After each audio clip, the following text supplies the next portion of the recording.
അന്വേഷണ ഉദ്യോഗസ്ഥർ ഹാജരാകാത്തതിൽ അതോറിറ്റി ചെയർമാൻ ജസ്റ്റിസ് നാരായണക്കുറുപ്പ് രൂക്ഷ വിമർശനമാണ് ഉന്നയിച്ചത്.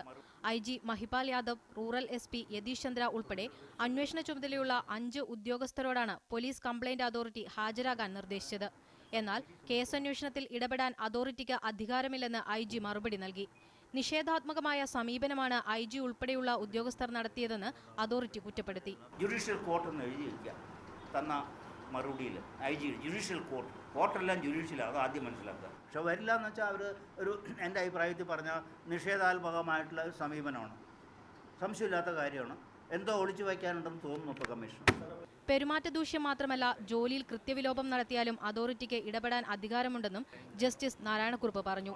സംഭവം നടന്ന സ്ഥലം സീൽ ചെയ്യാത്തതിനാൽ തെളിവുകൾ നശിപ്പിക്കപ്പെട്ടു. അതുകൊണ്ടാണ് പോലീസ് ഇരുട്ടിൽ തപ്പുന്നതെന്നും പോലീസിന്റെ ഭാഗത്തു നിന്ന് അങ്ങേയറ്റം വീഴ്ച വന്നിട്ടുണ്ടെന്നും അദ്ദേഹം ആവർത്തിച്ചു. മീഡിയ 1 കൊച്ചി.